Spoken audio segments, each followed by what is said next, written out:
Good morning, my dear friend. Welcome to Pekeja Mathematics classes. तो जैसा कि दोस्तों हम लोगों ने पिछले क्लास में हायर ट्राइगोनोमेट्री शुरू करा था, जो कि बेसिक फर्स्ट ईयर के सिलेबस में है। वहाँ पर मैंने कुछ डिमावर्स थ्योरम के बारे में डिस्कस करा था, और जैसा कि लंबा टाइम इंटरवल तक हमने वीडियो नहीं बना पाया था, तो इसलिए मैं थोड़ा डिमावर्स थ्योरम को आपको पहले रिकॉल करवाता हूँ, फिर हम उस पर बेस्ड कुछ क्वेश्चन करेंगे। ठीक है, तो चलिए हम लोग देखते हैं डिमावर्स थ्योरम। तो बच्चों डिमावर्स थ्योरम क्या होता है? डिमावर्स क्या होता है? तो डिमावर्स थ्योरम बच्चों एक्चुअली है वो कहीं ना कहीं इसका रिश्ता कॉम्प्लेक्स नंबर से है। कॉम्प्लेक्स नंबर आप जानते ही होंगे, कॉम्प्लेक्स नंबर क्या होते हैं? मतलब जनरली जितने भी नंबर होते हैं, जितने भी दुनिया में नंबर हैं, वो दो टाइप के होते हैं। या तो रियल नंबर है, रियल नंबर होते हैं, या फिर वो इमेजिनरी नंबर होते हैं। या तो रियल नंबर होते हैं या फिर वो इमेजिनरी नंबर होते हैं। जितने भी नंबर हैं इस दुनिया में वो दो टाइप के होते हैं, रियल नंबर या फिर इमेजिनरी नंबर। रियल नंबर आप लोगों ने पढ़ा है, जितने भी, चाहे वो नेचुरल नंबर हो, होल नंबर हो, इवन नंबर हो, ऑड नंबर हो, रेशनल नंबर हो, रेशनल नंबर हो, ये सारे जो आपके रियल नंबर हैं, ये आप लोगों ने क्लास 10 तक पढ़ चुका है। अच्छा, ये इमेजिनरी नंबर क्या होता है? तो इमेजिनरी नंबर भी आपने क्लास 11 में आपने पढ़ा होगा, क्या होती है इमेजिनरी नंबर?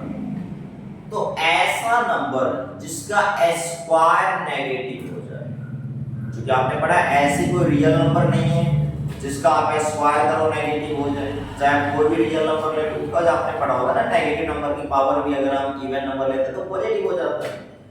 तो रियल नंबर भी तो पॉसिबल नहीं है कि उसका स्क्वायर नेगेटिव हो जाए।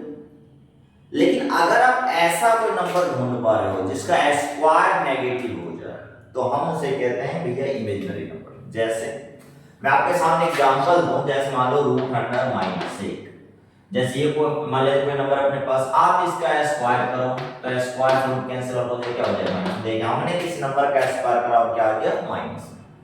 मतलब आप रूट के भीतर कुछ भी ले लो और उसके पीछे माइनस लगा दो, रूट के भीतर ही माइनस लगाना है, तो वो जो नंबर होगा वही आपका इमेजिनरी नंबर कहलाएगा। रूट के भीतर आप कुछ भी ले लें, जैसे अगर मैं आपको बताऊं, जैसे आप ले लो √100 -16, √100 -16, √100 -15, √100 -4, √100 -5, जो लेने का दिलो आप ले लो। √100 माइनस का आप ऐसे कह लो, √100 डायरेक्ट हम लोग कहते हैं भैया n, कोई भी नेचुरल नंबर, रूट के भीतर कोई भी नंबर ले लो, मतलब नेचुरल नंबर के फॉर्म में, या फिर आप रियल नंबर के फॉर्म में भी कह सकते हो। भाई रूट के भीतर आपने कोई रियल नंबर को इन्वॉल्व कर दिया, तो ये जो बन गया आपका। तो यहाँ पर आप एक ध्यान देना, रियल नंबर अगर माइनस हो तो पॉजिटिव हो जाए, तो मान लो पॉजिटिव रियल नंबर आप ले रहे, तो ये पॉजिटिव और नेगेटिव क्या रहेगा, माइनस रहेगा। बिकॉज़ अगर आप माइनस में हो तो फिर ये क्या हो जाएगा, मतलब वो प्लस हो जाएगा। जैसे मान लिया आपने r के जगह पर 16 ले लिया, तो ठीक है भाई, √100 -16 जो कि इमेजिनरी नंबर होगा। लेकिन यदि आपने r की जगह पर माइनस का 16 ले लिया, तो माइनस माइनस प्लस, अब वो तो रियल नंबर बन जाएगा ना। तो ये ध्यान रखिएगा, यहाँ पर ये क्या है, ये प्लस में रियल नंबर आप लोग तब बनेगा। तो इस टाइप की जो नंबर होती है ये कहलाती है ये इमेजिनरी नंबर। क्या कहलाती है ये कहलाती है आपकी इमेजिनरी नंबर। ये आपका इमेजिनरी नंबर कहलाएगा। जब इमेजिनरी नंबर की बात हुई है, तो आपको पता होगा जो इमेजिनरी नंबर का एक यूनिट होता है। बिकॉज जैसे आप मार्केट जाते हो और आप क्या खरीद लाते, कहते हो ना हमने 4 केजी मैंगो खरीद के लाया, 4 केजी पोटैटो खरीद लाया, 10 केजी मतलब शुगर खरीद के लाया, 10 केजी राइस खरीद लाया। तो यहाँ पर जो केजी है ये क्या यूनिट है, ये इंडिकेट कर रहा है कि आपने कोई मास वाले ऑब्जेक्ट खरीद लाई, जिसमें कि जिसका मेजरमेंट जो है मास, मतलब मास के फॉर्म में है, और आप उसका जो मेजर कर रहे हो केजी में कर रहे हो। ठीक है, जैसे आप जाके मार्केट में 10 मीटर हमने कपड़ा लाया, तो यहाँ पर जो मीटर है क्या, ये लेंथ का ऐसा यूनिट है। तो वैसे जो इमेजिनरी नंबर होता है उसका भी एक यूनिट होता है, और जनरली उसको हम लोग कहते हैं भैया आयोटा। इसको क्या कहते हैं, आयोटा। ये कहलाता है ये आयोटा। ये किस टाइप से इसको डिफाइन करा गया, तो ये जो आयोटा है ये रूट अंडर माइनस वन होगा। रूट अंडर माइनस वन को हम लोग क्या कहते हैं, आयोटा। और वैसी ही बात है, अगर आप यहाँ थोड़ा देखो, अगर इधर से रूट हटाएं इधर क्या चल जाएगा, स्क्वायर आई स्क्वायर वैल्यू क्या हो जाएगा, माइनस वन। अगर इस जगह में आपसे पूछो भाई आई क्यू का वैल्यू बताओ, तो आप क्या करो, कहोगे सर आप एक काम करो आई स्क्वायर गुना आयोटा लिख लो। ठीक है सर आई स्क्वायर वैल्यू मुझे पता है माइनस वन होती है, माइनस वन गुना आयोटा। सर माइनस वन का अपना मल्टीप्लाई कर दो क्या हो जाएगा, माइनस आयोटा। मतलब सर ये हो गया आई क्यू का वैल्यू क्या हो गया, माइनस आयोटा। सिमिलरली अगर आपसे मैं i का पावर 4 की बात करूं तो क्या हो जाएगा, तो आपको सर आप इसे लिख लो i square multiply i square. Sir i square value क्या होता है, वो होता है -1 multiply -2 that is equal to 1। मतलब सर i के पावर 4 का वैल्यू कितना हो जाता है 1। ध्यान रखिएगा i के पावर का वैल्यू अंडर -1, i स्क्वायर का वैल्यू कितना -1, और अगर i क्यू की बात आए तो -8 और अगर i के पावर 4 की बात आए तो 1। लेकिन अगर 4 से ज्यादा पूछे तो मान लीजिए किसी ने आपको पूछ दिया i के पावर 2016, फिर आप कैसे निकालो, तो वहां पे हम लोग कुछ ना करेंगे, जो भी पावर रहेगा जिसका वैल्यू बदल जाए, अगर वो 4 से ज्यादा तो हम लोग 4 से डिवाइड कर देंगे। ये तो बात आपको पता होगा बिकॉज़ आपने क्लास 10th में बेसिक पढ़ा होगा। जो अगर हम किसी नंबर को 4 से डिवाइड करेंगे तो रिमाइंडर आने की क्या क्या पॉसिबिलिटी है, 0 आ सकता, 1 आ सकता, 2 आ सकता, 3 आ सकता। बिकॉज आपको पता होगा रिमाइंडर कभी भी 0 से बड़ा या बराबर होता है, डिवाइजर से हमेशा छोटा होता है। अगर आप 4 से डिवाइड करो तो यहाँ डिवाइजर क्या हो गया, 4 हो गया। तो रिमाइंडर हमेशा 0 से बड़ा या बराबर होगा और 4 से छोटा होगा, था 0 होगा, 1 होगा, 2 होगा, 3 होगा, इसका अलावा तो कुछ हो नहीं सकता। तो अगर आपसे इससे ज्यादा कोई पूछे, यदि मान लिया जाए किसी ने आपको पूछा भाई i का पावर 2016 बताओ, i का पावर 2016 बताओ, i का पावर 2025 बताओ, i का पावर 2031 बताओ, तो आप क्या करोगे, कुछ ना करोगे। 2016 में 4 से भाग लगाओ, 4 पंचे 20, 4 चौक 16, अर्थात रिमाइंडर बचेगा नहीं, कुछ भी रिमाइंडर नहीं बच रहा, मतलब सर 0 बचेगा। क्या बचेगा, 0। और आपको पता होगा किसी का पावर 0 वैल्यू कितना होता है, 1, सिवाय 0 पावर 0 छोड़ के उसका वैल्यू कितना होता है। अब जैसे 2025 निकालें, 4 से भाग लगाओ, क्योंकि 4 से डिविजिबिलिटी का रूल आपको पता होगा, लास्ट के 2 डिजिट से जो नंबर बनते हैं अगर उसमें 4 से भाग लग रहा है तो वो नंबर 4 से डिविजिबल होता है। अच्छा अगर मैं आपसे 25 से भाग लगाऊं तो आप क्या कहोगे, सर एक काम करो, 4 6 24, 1 बच रहा है, इसका मतलब सर रिमाइंडर आ जाएगा 1, मतलब i का पावर 1। और i के पावर 1 को या तो आप i छोड़ दो या आप कभी जस्ट मतलब मैंने बताया था रूट अंडर -1 होता है। i का पावर 2031, इसको क्या करेंगे, इसमें भी आप 4 से भाग लगा दो, 4 से भाग लगाओ तो बताओ क्या हो जाएगा, 4 7 28 और 3 31, दैट मींस सर इसका रिमाइंडर हो जाएगा i का पावर 3। और i का पावर 3 सर अभी आपने बताया था क्या होता है, माइनस i होता है, ये हो गया। मतलब आपको 4 से बाहर कुछ भी पूछ ले आपको क्या करना है, और अगर वो आयोटा का पावर है तो आप क्या करो, 4 से भाग लगा दो, जो रिमाइंडर है उसको टारगेट कर दो, बाद में सबको भूल लो। ठीक है, तो ये तो हो गई थोड़ी बहुत आपका जो इमेजिनरी नंबर है हमने इस पे डिस्कस करा। अब चलिए आगे बढ़ते हम लोग इस पे कॉम्प्लेक्स नंबर पे। कॉम्प्लेक्स नंबर क्या होता है, तो बच्चों अगर मैं आपसे बात करूं, कॉम्प्लेक्स नंबर जो होता है z equal to x plus iota y। z equal to, अगर कभी भी आपको इस टाइप का नंबर दिखे तो समझ जाना ये क्या है, कॉम्प्लेक्स नंबर है। क्या ये कॉम्प्लेक्स नंबर है। कहीं पर भी अगर आपको z equal to x plus iota y दिख रहा है तो आप समझ जाओ ये कॉम्प्लेक्स नंबर है। अच्छा यहां पर जो x और y दोनों होंगे वो क्या होगा, रियल नंबर होगा। क्या होगा, ये रियल नंबर। ठीक है, लेकिन अगर आप नोटिस करो तो पहले में आयोटा नहीं लगाया, दूसरे में आयोटा लगाया, और आपको पता है क्या, जहां आयोटा लग जाता है, चूंकि आयोटा इमेजिनरी नंबर का यूनिट है, अर्थात ये क्या होगा भाई, ये तो इमेजिनरी नंबर हो गया। मतलब सर यहाँ पे आप ये कहना चाह रहे हो जो x को हम लोग कहते हैं रियल पार्ट, क्या कहते हैं, रियल पार्ट। किसका रियल पार्ट, भाई कॉम्प्लेक्स नंबर क्या है, z है ना, तो z का रियल पार्ट क्या कहलाएगा, x कहलाएगा। और y क्या कहलाएगा, y को कहेंगे भाई ये इमेजिनरी पार्ट। क्या कहेंगे y को, y को हम लोग क्या बोलेंगे, imaginary part of z। z का इमेजिनरी पार्ट कहलाएगा y। क्यों कहलाएगा इमेजिनरी, क्योंकि y आयोटा लगा है सर इसलिए। ठीक है, और चूंकि एक्स में आयोटा नहीं लगा था तो इसलिए उसको हमने रियल पार्ट का, और चूंकि वाई में क्या लगा था आयोटा मतलब वाई के पीछे, तो उसको हमने क्या किया इमेजिनरी पार्ट। अच्छा, इमेजिनरी पार्ट लिखते टाइम बहुत बच्चे क्या करते हैं, गलती कर देते हैं क्या, तो वो क्या करते हैं तो आई के साथ लिखते नहीं, आई को नहीं बताना, बिकॉज आई तो केवल ये कह रहा है कि भैया यही इमेजिनरी पार्ट है, तो आप आई को नहीं लिखोगे, आई के पीछे जो होगा उसको लिखने वाले हो आप, ठीक है। तो ये अच्छा, रियल पार्ट हम लोग कभी कभी ऐसे ही कहते हैं R E of Z, shortcut में ऐसे लिखा जाता है, और इमेजिनरी पार्ट को ये लिखा जाता है आई एम ऑफ जेड। ये बात आप याद रखना कि रियल पार्ट को आर ई कहते हैं और इमेजिनरी पार्ट को आई एम कहते हैं। इसको बच्चों पहले नोट डाउन करो, फिर आगे हम करते हैं।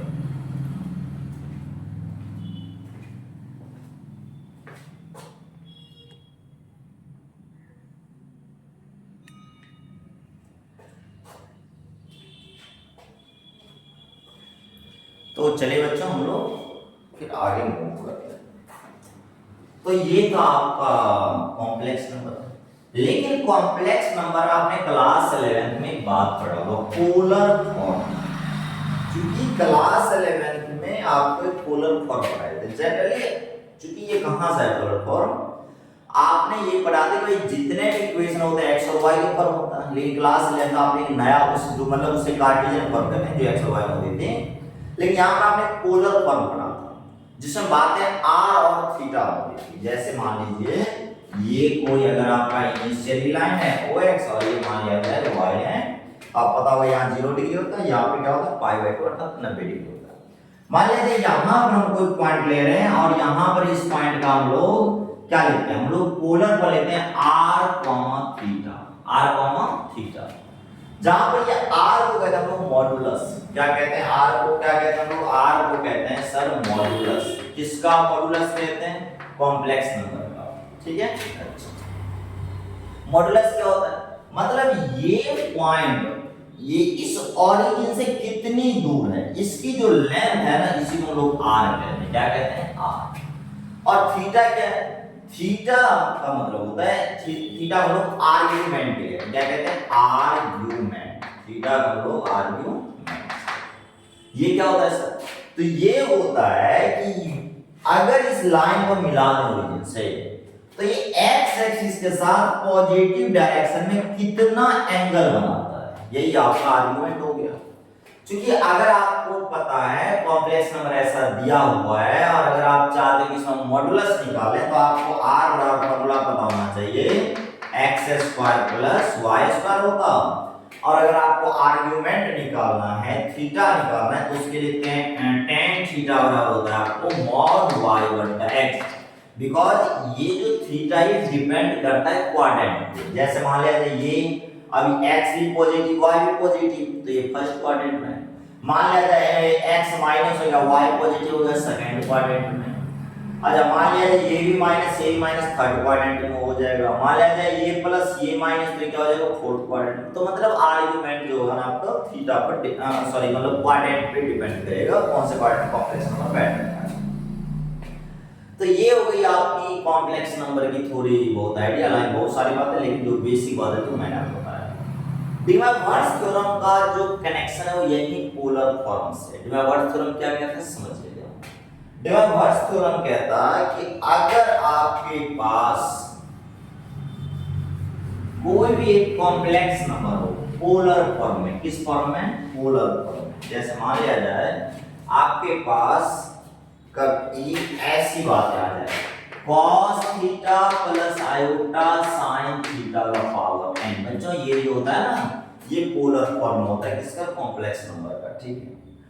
तो डिमॉर्फ्स थ्योरम कहता है चाहे ये n पॉजिटिव इंटीजर हो, नेगेटिव इंटीजर हो या फिर फ्रैक्शन हो। हालांकि फ्रैक्शन के केस में थोड़ा सा एक नई बातें जुड़ जाती है, हालांकि पहले हम लोग इंटीजर के लिए देख लेते हैं प्लस माइनस के लिए। तो डिमॉर्फ्स थ्योरम कहता है कुछ मत करो, ये जो पावर है ना आप एंगल के पीछे ले, that means cos n theta plus iota sin theta के पीछे ले तो n थीटा।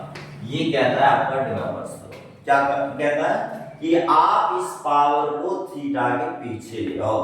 मतलब क्या है, एग्जांपल के लिए अगर मैं आपसे बताऊं, जैसे किसने कह दिया आपको cos theta plus iota sine theta का पावर 10 का वैल्यू बताओ। आपको कुछ नहीं करना है, पावर को कहां ले थीटा की, that means cos tan theta plus iota sine tan theta. यही हो गया आपका इसका सॉल्यूशन, सिंपलीफिकेशन। ओके, अच्छा ये केवल प्लस के लिए नहीं होता, माइनस के लिए भी होता है। जैसे माइनस के लिए क्या होता है देखिएगा, मतलब ये कहना चाह रहा हूं, अगर मैं आपको, अगर यहीं पे आपको रहता माइनस तो आप क्या करते हो, तब पर भी आएगा cos माइनस tan थीटा के पीछे, अच्छा प्लस आयोटा साइन माइनस का tan थीटा के पीछे। आपको पता होगा माइनस थीटा, अगर आप यहाँ पे माइनस की बात करो कौन से क्वाड्रेंट, तो सर ये तो फोर्थ क्वाड्रेंट में होता है। फोर्थ क्वाड्रेंट में सर cos क्या होता है, पॉजिटिव होता है, मतलब cos खा पी के माइनस को खत्म कर देगा। लेकिन सर साइन से डाइजेस्ट नहीं होगा माइनस, साइन माइनस को निकाले कर देगा पीछे, मतलब minus iota sine tan theta. यही हो गया आपको सिंपलीफिकेशन इसका, मतलब चाहे या प्लस रहे या माइनस रहे, ठीक है, आप दोनों के लिए ये लगा सकते हैं। अच्छा लेकिन फ्रैक्शन के लिए क्या होता है, फ्रैक्शन में थोड़ी बात को समझिएगा। फ्रैक्शन में अगर मैं आपसे पूछूं, अगर ये फ्रैक्शन में है, मान लीजिए n कोई फ्रैक्शन है, देन उसके तो कई सारे वैल्यू होंगे। जैसे मान लीजिए यहाँ पर अगर n एक फ्रैक्शन होता तो इसका कई सारे वैल्यू, कुछ भी वैल्यू, लेकिन उसमें से जो एक वैल्यू होगा ना, वन ऑफ द वैल्यूज होगा ना, वो आपका होगा cos n theta plus iota sin n theta. मतलब कुछ भी वैल्यू, लेकिन उसमें एक वैल्यू तो ये होगा ही होगा। सर ये समझ में नहीं आया, मतलब है समझ लो आप, जैसे किसने कह दिया भाई cos theta plus iota sin theta का पावर हो गया 4/3। बताओ पहली बात इसके कितने वैल्यू निकलेंगे, सर 3 वैल्यू आएगा, क्योंकि बट्टे में है ना 3, सर 3 वैल्यू आएगा। ठीक है सर, समझ गया। अब जब 3 वैल्यू आएगा ना, तो उसमें से जो एक वैल्यू होगा, क्योंकि 3 वैल्यू में से एक वैल्यू होगा, उसके लिए पावर पीछे कर लो 4/3 theta plus iota sin 4/3 theta. ये एक वैल्यू सर ये होगा, कुछ भी हो उस समय लेना देना नहीं, लेकिन उसमें एक वैल्यू जो हो ये होना ही है। कोई दिक्कत है नहीं सर, समझ गया सर। अब चलो बच्चों हम लोग आगे बढ़ते हैं। डिमावर्स थ्योरम आपने, मैं उम्मीद करता हूं समझ गया होगा। क्या होगा sir, cos theta plus iota sin theta का पावर अगर n है, चाहे वो n कोई भी इंटीजर हो, पॉजिटिव इंटीजर हो, नेगेटिव इंटीजर हो या फिर फ्रैक्शन हो। फ्रैक्शन के केस में 1 वैल्यू का बाद में इंटीजर में तो उसका जो वैल्यू है वही होगा। तो ऐसी हालात में जो cos theta plus iota sin theta का पावर का n का जो वैल्यू होता है वो होता है cos n theta plus iota sin n theta. ठीक है, जहां पर n क्या कोई भी इंटीजर है या फिर फ्रैक्शन हो सकता है। अच्छा बच्चों, अब हम इस पे कुछ, क्योंकि ये बात मैं आपको पिछले वीडियो में भी बताया था, अब हम लोग इस पर एक दो क्वेश्चन करते हैं सुंदर सुंदर। जैसे मान लीजिए आपसे क्वेश्चन दे दिया गया, मान लो आपके सामने एक मैं क्वेश्चन लिख दिया, बता दीजिए सर आपने क्वेश्चन पूछा, मान लीजिए आपके सामने क्वेश्चन लिख दिया मैंने, सिंपलीफाई करो आप इसको, तो sir sine theta plus iota cos theta का पावर 2n, इसको सिंपलीफाई करो। कैसे करोगे बताओ, कैसे करोगे, हाउ टू सिंपलीफाई। तो सर अभी आपने बताया था ना पावर को पीछे कर दो, ना ना, यहां पर मैंने बताया था जब cos theta plus iota sin theta रहे तो ऐसे करना, मतलब ये पोलर फॉर्म आपको नहीं दिया गया है। पोलर फॉर्म होता तो रियल पार्ट हमेशा cos होता और इमेजिनरी पार्ट हमेशा sin होता, लेकिन यहाँ पर उल्टा है सर, रियल पार्ट में sin है, इमेजिनरी पार्ट में cos है। क्या करेंगे, तो पहले हम इसको पोलर फॉर्म में ले जाएंगे, फिर डिमावर्स थ्योरम अप्लाई करेंगे। कैसे, चलो देखते हैं। जैसे अगर मैं आपसे पूछूं, क्या पूछूं, क्या हम यहाँ पे भाई आयोटा कॉमन ले सकते हैं क्या, भीतर में आई कॉमन ले सकते हैं, बिल्कुल ले सकते हैं सर। सर कॉमन है मतलब होता है भाग लगाना, मतलब इसमें भाग लगा दो तो 1/आयोटा sin थीटा, और इसमें आयोटा था वो तो आपने कॉमन ले लिया, अब खेलोगे खत्म, मतलब क्या बचा सर cos थीटा बचा, और इसका पावर क्या बचा 2n। अच्छा समझ गया, आयोटा। और बच्चों आपको पता होगा 1/आयोटा का वैल्यू होता है माइनस का होता है, 1/आयोटा का वैल्यू क्या होता है माइनस का। कैसे होता है देख लेते हैं, जैसे 1 बाय आयोटा वैल्यू अपने को नहीं पता, अपन ऊपर नीचे मल्टीप्लाई करने का आयोटा बटे आयोटा कर सकते हैं। आयोटा को अंश करें तो क्या मिलेगा आयोटा, आयोटा को अंश करें तो क्या मिल जाएगा आयोटा स्क्वायर। ठीक है सर, आयोटा सर आयोटा का वैल्यू पता है मुझे, आयोटा स्क्वायर वैल्यू मुझे पता है क्या होता है -1 होता है, -1 तो ये क्या हो जाएगा माइनस है। इसलिए 1 बाय आयोटा के जब हम लोग क्या लिखते हैं, मतलब क्या लिखेंगे माइनस रहता है, क्या लिखेंगे माइनस रहता है। कैसे होता है ये मैंने आपको बताया। अब चलिए हम लोग देखते हैं, जहां 1 बाय आयोटा वहां क्या लिख देंगे माइनस आयोटा, तो यहाँ पे क्या हो जाएगा minus iota sine theta plus cos theta. Sir पहुंच गया अपन डिमैवर्स थ्योरम के, सॉरी पोलर फॉर्म के लिए। अब देखो भाई ये जो 2n है ये इसका भी पावर है, ठीक है सर, आयोटा का पावर 2n कर दिया। इसमें पहले आप cos को लिख लो, cos theta minus iota sin theta का पावर सर कितना 2n है, कोई दिक्कत है नहीं सर। अच्छा, या हम इसको ऐसे लिख सकते हैं i स्क्वायर का पावर है, बिल्कुल लिख सकते सर, क्यों नहीं लिख सकते। और यहाँ पर देखिए ये पोलर फॉर्म आ गया, मैंने कहा था आपको डिमैवर्स थ्योरम अप्लाई कर सकते हैं। ये पावर कहाँ जाएगा पीछे, तो सर ये हो जाएगा cos 2n theta minus iota theta की जाएगा 2n थीटा। क्या कोई दिक्कत है नहीं सर। सर i स्क्वायर का वैल्यू होता है -1, क्या होता है -1, मतलब -1 का पावर n, और ये हो जाएगा आपका cos 2n theta minus iota sin 2n theta. ये हो गया आपका सिंपलीफाइड फॉर्म, इसका सिंपलीफाइड फॉर्म ये हो गया। इसको बच्चों नोट डाउन करो, फिर हम आगे बढ़ते हैं।